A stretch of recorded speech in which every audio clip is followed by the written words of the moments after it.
Marcelo, mas vamos lá. O povo, a dengue baixou um pouquinho, o povo tira a guarda, descuida um pouquinho com os cuidados aí, água parada, etc., e aí vem com tudo no outro ano, né? Então, não é isso, doutora Rosane? Exatamente. Agora, o assunto do momento é a dengue, né? E eu sempre falo que a gente precisa também manter o cuidado que a gente já sabe que precisa com as outras doenças que são imunopreveníveis ou tantas outras, né? Porque o foco agora, claro, estamos em um período que a gente precisa cuidar muito para evitar esse aumento, né, dos casos de dengue. Mas é importante, nós sabemos que ainda o país está com uma taxa de cobertura vacinal geral baixa e a gente precisa recuperar isso. Então, aproveitar tudo o que a gente já tem em termos de prevenção, né? Vacina de Covid, influenza, daqui a alguns dias começa a campanha novamente. Então, precisa ter esse cuidado geral. E sim, ótimo, a vacina contra a dengue, a gente tem uma oportunidade maravilhosa, mas os cuidados primários, né, cuidados que a gente já conhece, ainda são super importantes e são o que vai garantir para toda a população a saúde, porque as vacinas a gente sabe que no sistema público não vai vir uma grande quantidade, né, vai sim ser destinada a um público específico, e também na rede privada, inicialmente, a gente tem a vacina, mas a quantidade ela é limitada. Então, a gente precisa orientar a população, e aí eu agradeço mais uma vez a vocês pelo espaço, para a gente poder falar sobre isso, sobre prevenção de todas as formas. Doutora, vamos tentar, que acredito que agora sim vai fluir a nossa participação. Obrigada aqui a todo o time, movimentando para que saia, né? Como a gente programou e se organizou. Doutor, muito obrigada pela paciência e generosidade, mais uma vez, em contribuir com a audiência mato-grossense. Doutor César Barros, o senhor me ouve bem? Desculpa. Vou pedir para o time grande que está na mesa para colocar o headset. Eu vou pedir para vocês acompanharem através aí do fone, porque aqui deixa eu ver se eu consigo ouvir, doutor. Oi, doutor. Congelou até a imagem agora. Ai, doutor. Eu virei o mundo, doutor. Já está vindo até um técnico aqui para a gente não perder esse faleiro. Não consigo ouvir. Doutor. Ninguém sai, hein? Ninguém desliga, nem muda a frequência, porque vai dar certo. Mas a gente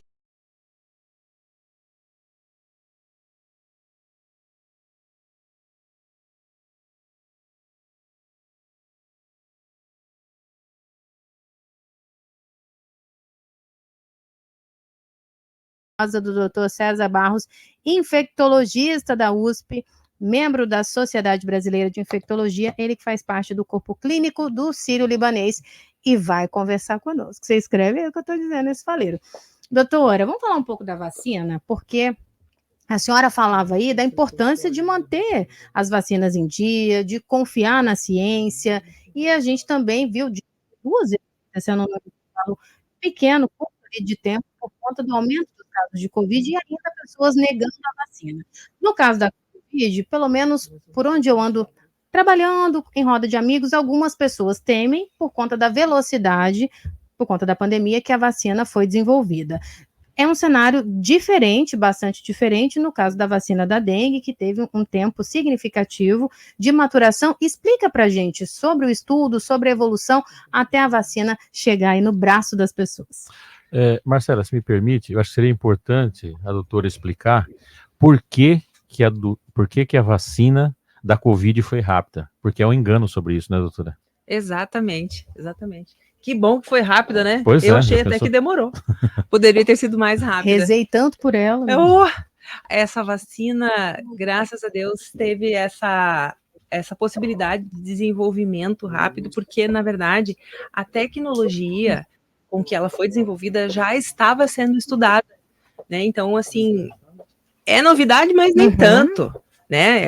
Sim, a vacina contra a Covid não existia, foi desenvolvida, mas a tecnologia, a maneira como ela é produzida no laboratório, essas técnicas já eram conhecidas, né? Eu vi eu li nesse período que o investimento que foi feito em 6 meses nela foi 100 vezes mais do que o investimento em qualquer outra vacina. Exatamente. Então não é só tecnologia, pessoas, uma série de coisas. Não é pouca coisa, é muito esforço. Né? E essa vacina que nós temos agora contra a dengue, ela foi estudada de forma mais tranquila, não estávamos numa situação nem parecida, né, como o caso do Covid, mas ela teve já previamente 4 anos de estudo, né, e então ela é muito bem, a gente tem critérios para aplicação, a gente sabe como que é o comportamento, e por isso que a gente indica com muita tranquilidade.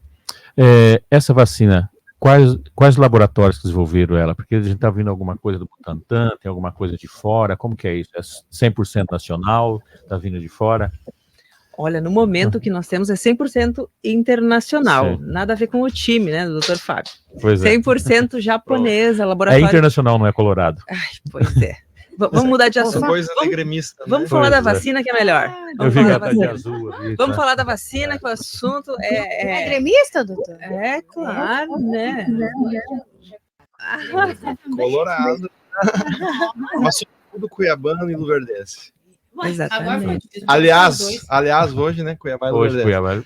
Aliás, eu não sei se o doutor César consegue nos ouvir, mas eu acho que ele também é um pouquinho Cuiabá. Vamos tentar ouvir o doutor César de novo? Vamos lá. Porque, olha, eu vou dizer, aqui eu vou passar vergonha hoje no débito, no crédito, mas a gente vai colocar esse assunto na mesa. Doutor César, não desista de mim. O senhor está aí ainda?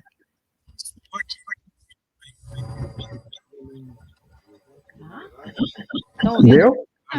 Ai, que bom. Eu vou pedir... Agora chegou? Antes da gente Tá entrar... bem. Estamos ouvindo, César. Agora sim. Ouve? Deixa eu colocar para ver se eu ouço também o doutor. Caiu de novo? Não, gente, não faça isso. Doutor, tá aí? Fala comigo. Vou ficar segurando aqui para não... Muito bem. Ai, doutor, que coisa boa. Eu vou pedir para o senhor se apresentar, conversar um pouco com a nossa audiência. A gente teve aqui alguns percalços, mas há de fluir. Fala um pouco da sua trajetória profissional, só brevemente para aproximar da audiência, e a gente segue aqui com o nosso faleiro.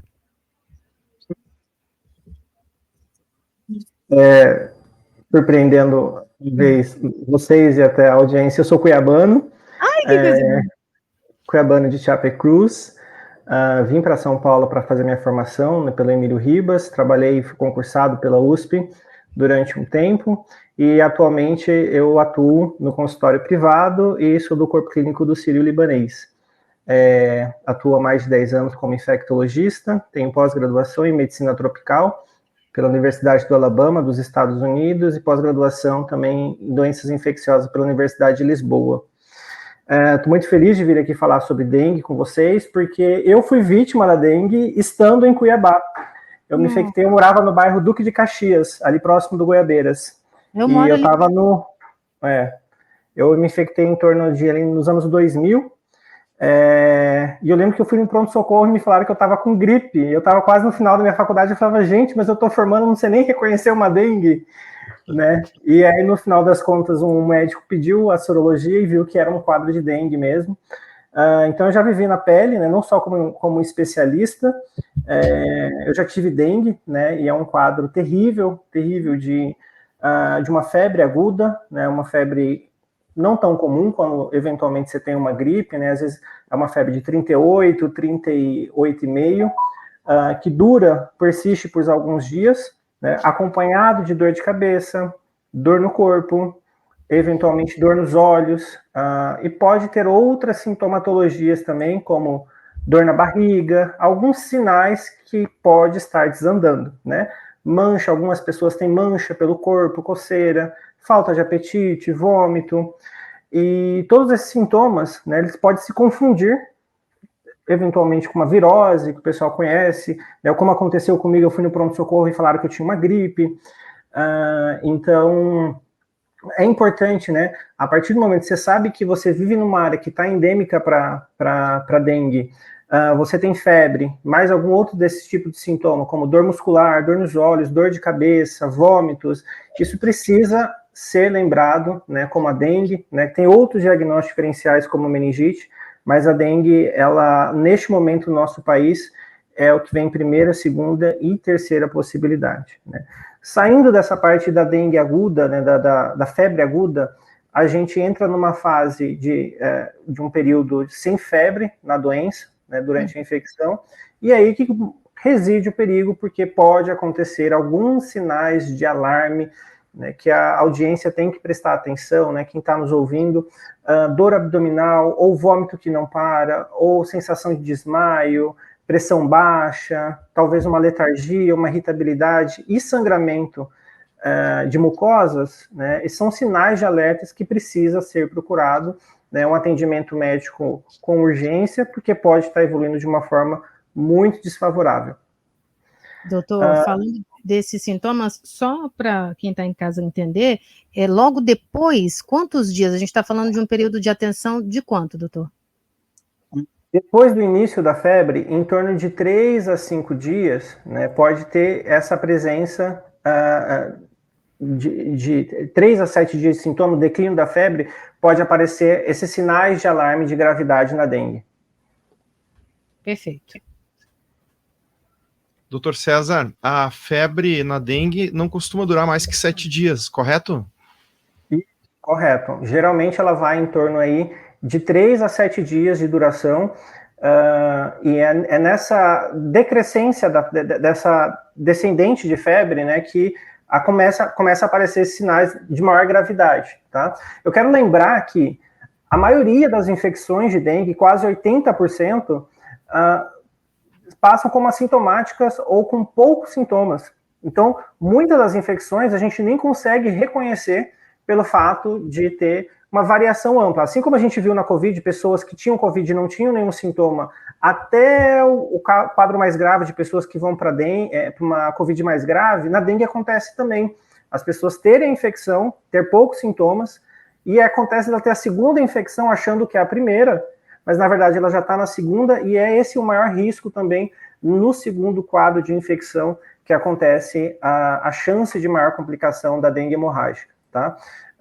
A gente tem um dado interessante que cerca de 90% dos quadros graves de dengue, ela acontece na segunda infecção, né, do segundo sorotipo, e tem uma taxa de letalidade muito alta, principalmente em idosos, pessoas acima de 60 anos, o que hoje é um problema para a gente, porque é uma população que, pela regulamentação da Anvisa, a vacina só pode ser administrada entre 4 e 60 anos. Doutor, não pode, quem tem mais de 60 anos não pode tomar? Somente com avaliação e prescrição médica, tá, que pode ser avaliado. Então, é um grupo específico. O Fábio já comentou de alguns casos, né, de evolução mais desfavorável. Então, paciente com diabetes, paciente com cardiopatia, com algum problema de coração, paciente com asma grave, são alguns dados que a gente tem na literatura que mostram que pode evoluir de uma forma não confortável, de uma forma não positiva, tá? Então, dengue requer cuidado, requer atenção. Quem está doente precisa procurar auxílio médico para orientação.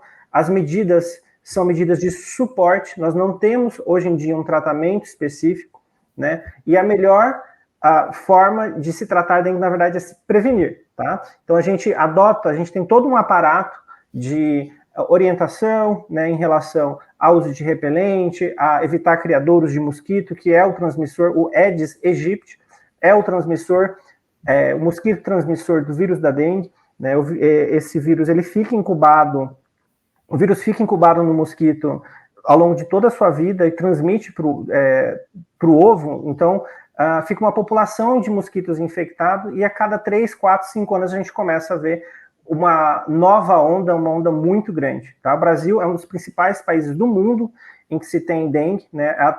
É a infecção de transmissão vetorial com maior relevância no mundo. Nós representamos 70% dos casos da América Latina, e a cada complicação, né, a cada nova onda, a gente vê tem mais pessoas infectadas, maior o risco porque tem segunda, terceira infecção, e tem maior risco de letalidade, de evolução ruim, tá bom? Doutor César, professor João Edson, prazer falar com o senhor. Primeiro, vou fazer uma pergunta cuiabana, né, aquele negócio. Se é Barros de quem? Por acaso é César Augusto? É povo de quem, professor? César Augusto. César Augusto? Não é de que gente? Barros. O Barros, ele vem a família do meu pai, eles vêm de Mimoso, tá?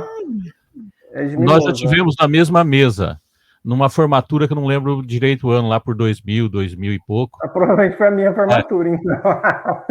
Acho que era minha. Tivemos numa mesa, eu lembro quando eu olhei a fisionomia, né? Uhum. Eu falei, tô lembrando alguma coisa, mas como era de São Paulo, eu falei, não. Mas eu sou bom de fisionomia, esqueço. E nome também eu termino gravando. O local, a data, termina assumindo isso. Que memória, eu não ia lembrar nunca. Olha, 32 anos eu encontro meus alunos e seu nome, você imagina. Doutor César, eu ia perguntar o seguinte, no caso da reincidência, pessoas que já teve dengue 1, 2, 3 vezes, tem alguma complexidade nisso ou cada vez que pega é a mesma coisa? Dois tipos de imunidade para quem pega e quem tem a dengue. Existem os 4 sorotipos, que o Fábio já falou, e ali um quinto tipo, descrito na Malásia, que circula entre macacos e só teve uma vez um relato de infecção em humanos. A gente nem considera esse tipo. Então a gente fica nesses 4 sorotipos principais, né? Na verdade, os 4 totais ali, né, de representatividade clínica para a gente. E a cada infecção que você tem, você cria uma imunidade geral para os 4, temporária, e uma imunidade mais permanente para aquele tipo específico. Então, se você infectou pelo tipo 1, você não vai se infectar de novo por ele. Por um período, você vai estar protegido dos outros sorotipos, mas em algum momento existe uma oscilação que cai, e aí você não fica mais protegido para o sorotipo 2, 3 e 4. E nessa segunda reinfecção, você acaba tendo um anticorpo que não funciona tão bem e facilita a entrada do vírus. Então, na segunda infecção, por um outro sorotipo, então se a pessoa pegou 1, ela pode pegar dengue 2, 3, até 4 vezes. Nessa segunda ou até a terceira vez, principalmente na segunda, ocorre uma facilitação do vírus na penetração na célula, um aumento maior do vírus, que a gente chama de viremia, e aí acontecem fenômenos de extravasamento vascular, né, que acaba causando a dengue hemorrágica, hipotensão, alteração de coagulação, e é muito importante na pessoa que está tendo a dengue evitar medicações anticoagulantes, né, o principal ali é o AS, que tem em vários componentes de medicação, evitar anti-inflamatório. O uso é só de paracetamol, né, o fazer hidratação vigorante, seja em casa, seja na internação, e o repouso específico. Então, na segunda infecção, 90% das complicações ocorrem neste momento. Perfeito. Professor, eu lembrei de uma história, só para contar para o senhor também. Eu já tive dengue uma vez, e quando a gente teve dengue, morava com uma tia aqui em Cuiabá, e todo mundo teve a dengue junto ali em família. E tomava o remédio de gota, o paracetamol, e a minha tia estava usando um colírio. Pois você acredita que ela deu colírio para todo mundo? Ela confundiu, deu 40 gotas desse colírio, foi todo mundo para o hospital de novo, porque ela enfiou 40 gotas do colírio em os primos, viu? Tem uns 4, 5 primos, e a gente ainda foi nessa situação. Você acredita, doutor? Pelo menos enxergaram bem os mosquitos Além a partir disso, dengue, né? eu vou falar. Eu acho que a gente poderia fazer um gancho com a pergunta que tu me fizeste antes sobre a vacina. Sim. Agora, como o doutor César explicou muito bem sobre essa questão, né, de quem já é soropositivo, quem já teve dengue uma vez ou não, qual que é a diferença da vacina que a gente tem disponível hoje? Então, a grande novidade, e esse alvoroço que a gente está fazendo em torno da vacina, é porque agora essa vacina realmente, além de ter uma eficácia maior, né, ela tem um diferencial que ela é indicada para todas as pessoas, se já teve ou se não teve dengue ainda. Essa é uma pergunta que eu ia fazer. Quem já teve, tem alguma diferença? Quem já teve dengue pode tomar? Quem já teve 2 vezes, 3 vezes pode? Quem nunca teve dengue... Esse é o ponto positivo dessa vacina. Ela é indicada para todos, né? Porque anteriormente a gente tem ainda uma outra vacina no mercado, mas ela é uma vacina francesa, né? Que era indicada somente para quem já teve dengue. E agora não, essa que eu estava falando antes, né, essa japonesa, que é a que vai vir para o PNI, né, para o Programa Nacional de Imunização, e que também tem já disponível nas clínicas particulares, ela é uma vacina que ela pode ser aplicada em todos. Tem uma questão aí da idade que eu vi. Essa idade é pela escassez da vacina, parece que de 6 a 4 a 60, né? 4 a 60, alguma coisa. É pela escassez ou tem algum problema? Professor, o Dr. César me complementa também. Assim, então tivemos já essa vacina da francesa, né? Sim. Que foi lançada em 2016 no Brasil, ajudou muito, eram 3 doses, em indivíduos que já tiveram alguma vez na vida dengue, né? Hoje, então, essa vacina japonesa, né, do laboratório Takeda, que foi lançado ano passado na rede privada e agora vai para a rede pública, tem essa grande vantagem que a doutora falou, né? Pode ser aplicada em todos os indivíduos, quem teve ou não dengue, né? Além de vir com uma eficácia maior da anterior e uma eficácia, sobretudo, contra a dengue grave, aí que o doutor colocou, o doutor César, que é a dengue hemorrágica, né? Então, é uma proteção para lá de 90% contra a dengue grave, né? E aí, respondendo à pergunta, me fugiu, Rosane, o que eu ia falar da vacina? A questão da idade. A questão da idade, tá. A questão da idade é o seguinte, nos países europeus, o órgão lá equivalente à Anvisa já liberou para 60 a mais, ou seja, para mais de 60 anos de idade. Na Argentina também. No Brasil ainda está em processo isso. A Anvisa, por hora, liberou dos 4 a 60 anos de idade. Por que na rede pública, no PNI, a partir de fevereiro agora, vão chegar essas vacinas para idade de 10 a 14 anos, porque viu-se que nessa faixa etária é onde está vindo os casos mais graves, sendo que depois dos idosos, né? Então, como não é liberada ainda para os idosos acima de 60 anos, então o PNI vai imunizar 10 a 14 anos de idade, que depois dos idosos é onde a faixa etária, onde se tem maiores complicações que o Dr. César colocou. Mas vamos lá. Vai chegar nos estados que estão aí com um índice maior, que São Paulo, Distrito Federal, Minas Gerais, Mato Grosso, infelizmente, não chega nesse primeiro momento agora em fevereiro, né? E claro, a gente vai informando aí conforme as coisas vão acontecendo. Na rede privada, essa vacina já tem quase um ano, né? E está disponível aí nessa faixa etária dos 4 a 60 anos, e como o Dr. César colocou, off-label, ou seja, fora de bula ainda, devido à Anvisa, ela só é realizada acima de 60 anos com prescrição médica, quando estamos aí numa região endêmica, o paciente tem comorbidades em que o médico percebe que é interessante que o paciente faça essa vacina, que o benefício vai ser maior do que qualquer risco, né? Mas aí precisa da prescrição médica. Já essa faixa etária dos 40 a 60 anos, o PNI, dos 4 a 60 anos, o PNI, as clínicas particulares que tem RT, que são a responsável técnica, podem aprazar e fazer sem problema nenhum. Doutor Fábio, e dentro dessa faixa etária recomendada, existem contraindicações? Eu tenho aqui a Vanessa dizendo que leu a respeito de alergia à vacina, que deveriam ficar atentos. O senhor pode explicar para quem nos acompanha? Como é uma vacina de vírus atenuado, que a gente chama, né, é um vírus vivo atenuado, em moças ou mães que estão amamentando, em gestantes, ela não se aplica, né? Também em indivíduos que estão imunossuprimidos, que estão fazendo tratamento quimioterápico, também não se aplica. E vou passar para o Dr. César para responder a questão se tem alguma alergia, alguma questão dessa vacina da Takeda, Dr. César. Indicação gestante, né, quem está amamentando, o imunossuprimido já comentado por Fábio, e em relação à alergia, alergia específica aos componentes que já estão descritos dentro da própria vacina. Quem não pode tomar, quem teve uma reação anafilática, e a reação anafilática é um choque muito específico, característico. Não é a questão de ficar vermelho, eu fiquei vermelho porque tomei uma vacina, não posso tomar ela, não é isso. O choque anafilático é uma emergência médica que a pessoa, se ela não for acudida em 2, 3 minutos, ela pode vir a óbito. Então, as pessoas acabam confundindo muito uma reação leve, às vezes uma medicação ou uma vacina, com uma contraindicação.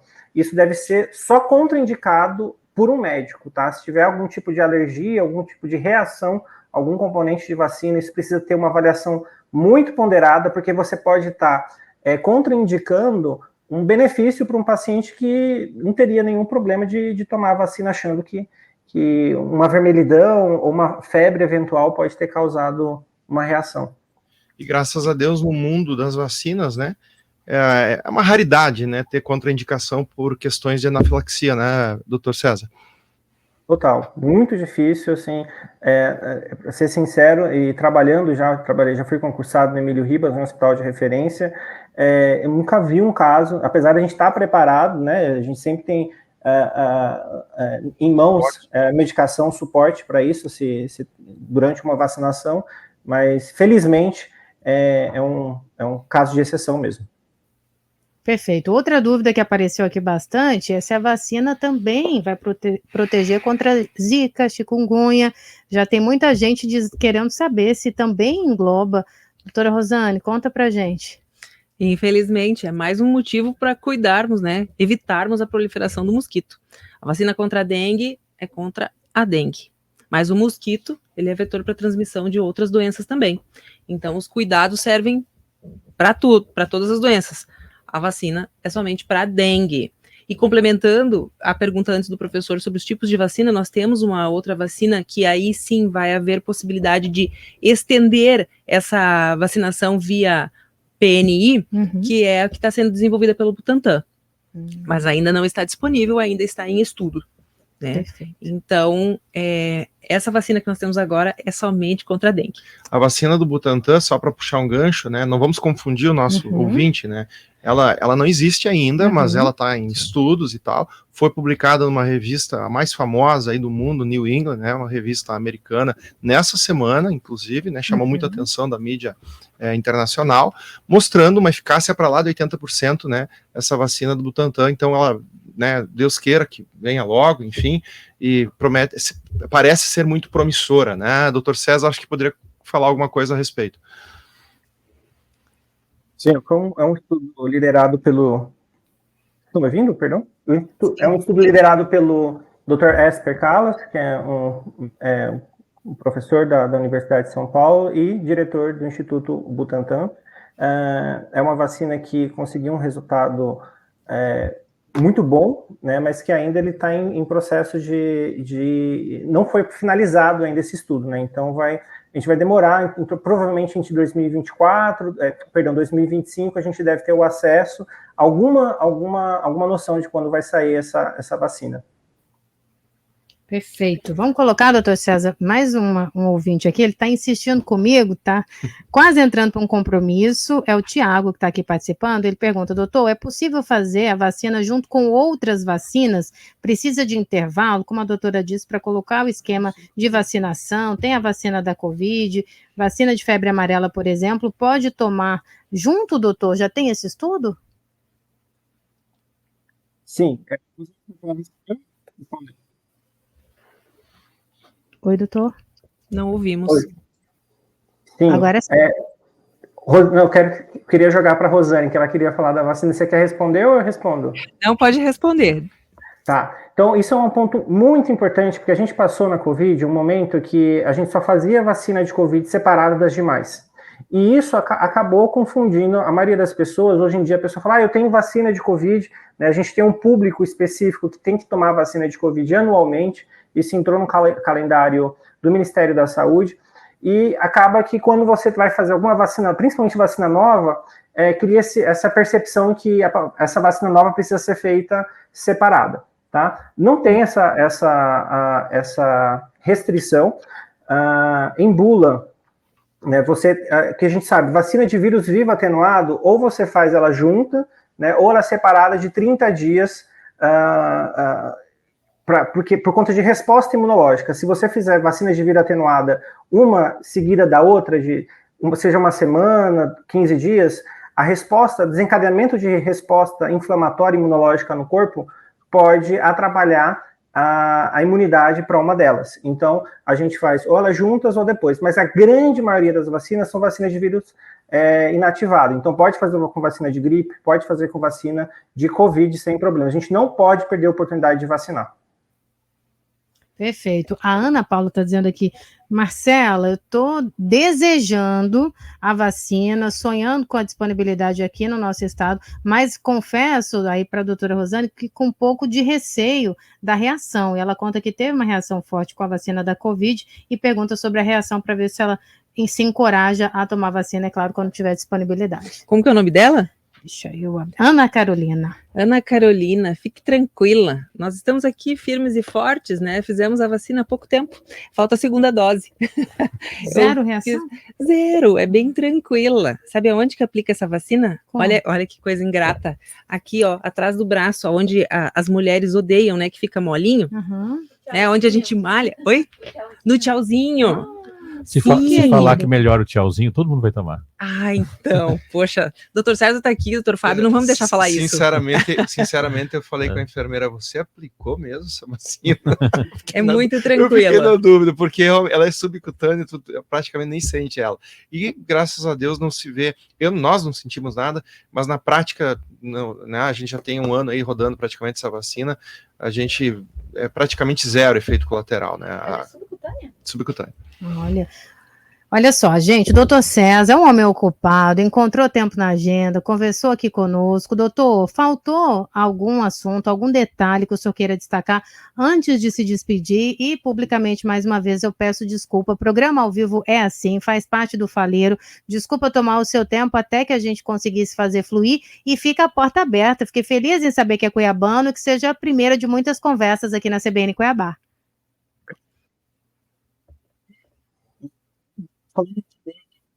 Para finalizar aqui minha participação, todas as medidas são importantes, tá? Então, não dá para a gente só passar repelente, não dá só para fazer a vacina, não dá só para cuidar, para evitar criadouros de mosquito. A gente tem que fazer todas as ações, tá? E todas as ações incluem, né, você fazer desde medidas não farmacológicas, não medicamentosas, né, fazer a prevenção com a vacina e também medidas comportamentais, tá? Então, a vacina, a gente não, ela é super importante, ela vem trazer uma nova fase para a gente quer uma imunização populacional ao longo do tempo, mas a gente não pode depender só da vacina, então a população precisa também fazer a sua parte, né, no cuidados de evitar a proliferação do mosquito e cuidados comportamentais também.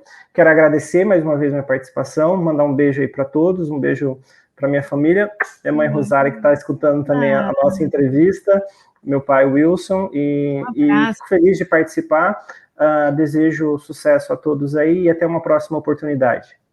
Doutor, a gente que agradece. Doutor, só uma última dúvida, o senhor é nascido no Hospital Geral? Eu nasci no Hospital Jardim Cuiabá. Jardim Cuiabá. Então eu vou fazer um programa aqui só com nascidos no Hospital Geral, cuiabanos nascidos. Eu já queria trazer o senhor por demais. Obrigada, doutor. Estando em Cuiabá, já está convidado a participar aqui conosco. Muito obrigada pelas informações valiosas. Ótima tarde de trabalho e até logo. Tchau, tchau, gente. Obrigado. Obrigado, doutor César. Obrigada, doutor. Olha só, Marcela, o doutor César compartilhou comigo, ainda ontem, uma entrevista do Éder Gatti, que é lá do PNI, né, do Ministério da Saúde, e eu achei muito interessante uma reflexão que ele fez na entrevista. Ele falou assim, que sim, todos estamos, como disse a nossa rádio ouvinte, desejosos pela vacina. E estamos, realmente.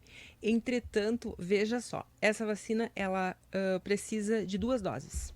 Então, com um intervalo de 3 meses entre as doses. Então, faço uma dose agora, como nós fizemos, e eu espero 3 meses para ter a maior eficácia possível com essa vacina.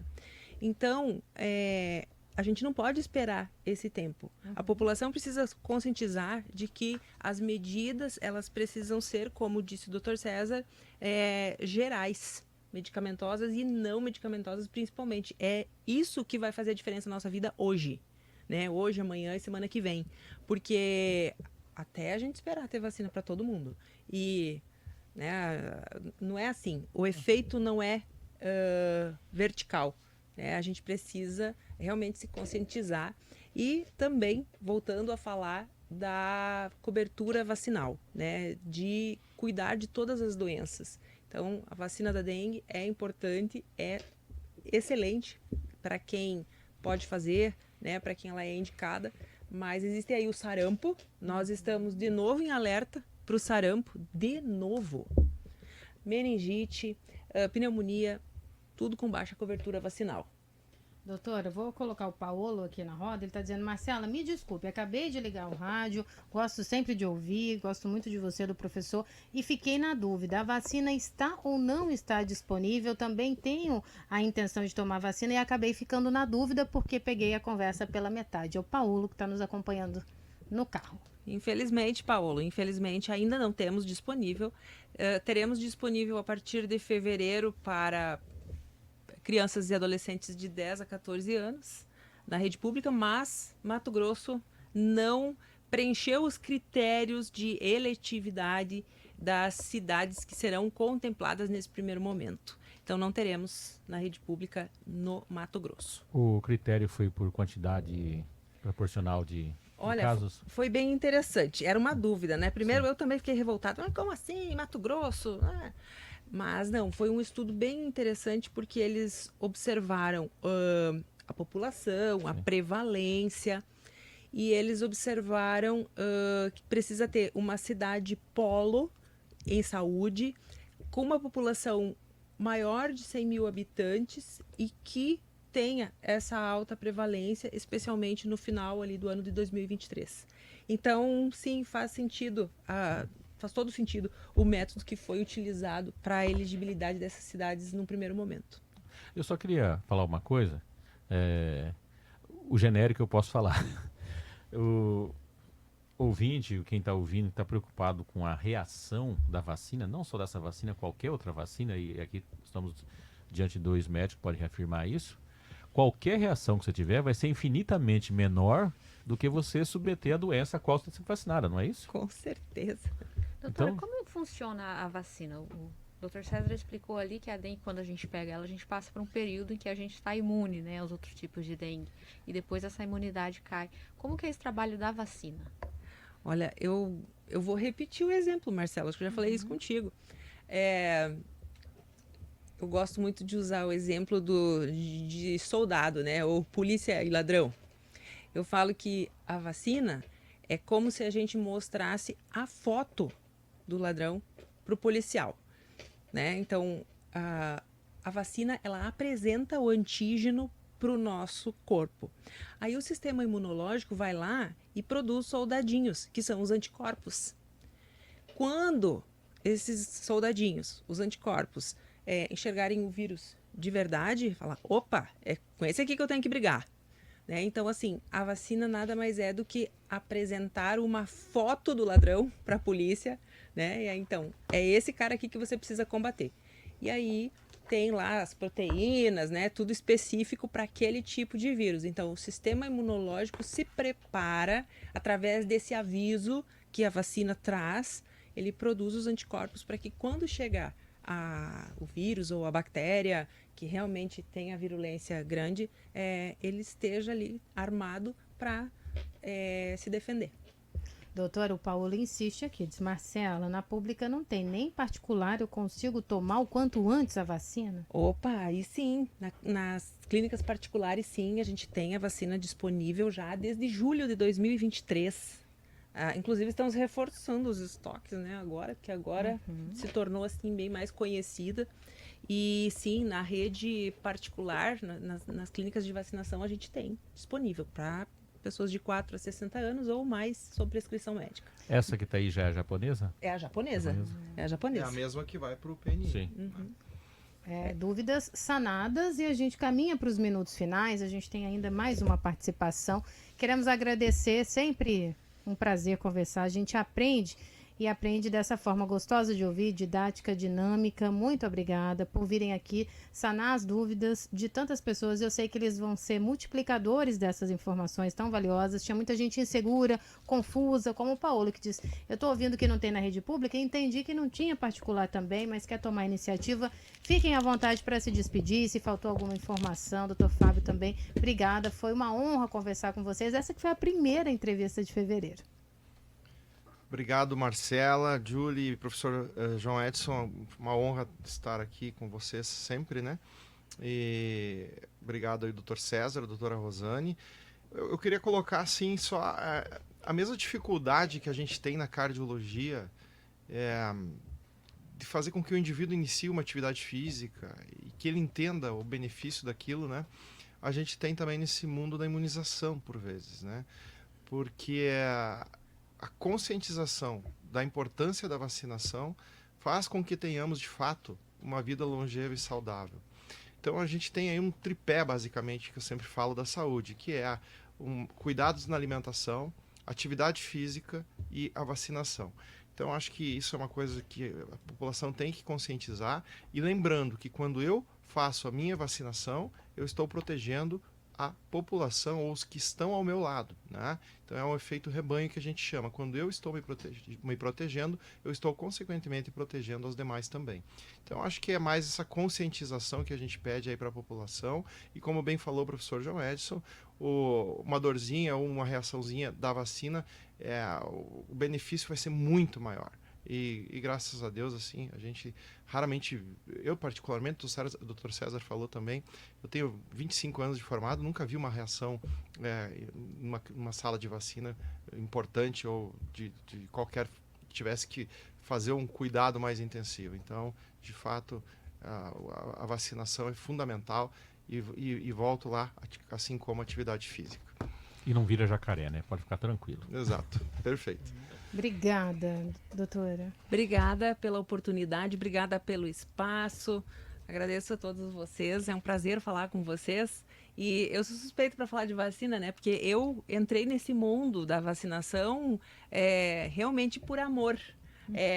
Fala, né, que vacinar é um ato de amor, e eu foi por conta dos meus filhos que eu comecei a buscar e tal. Inclusive, como disse o ouvinte, eu fui atrás de clínicas de vacinação, porque eu queria complementar a vacinação dos meus filhos, e daí em diante começamos a empreender nesse segmento. Ganhamos todos.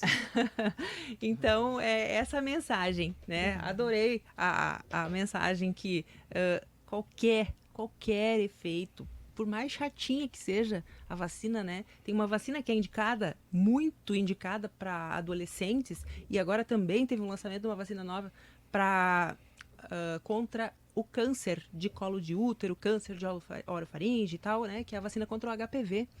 E ela produz uma dor no local da aplicação. E mesmo assim, ela é indicada. Eu sempre falo que é muito melhor você ficar um dia com uma dorzinha no braço do que ter um problema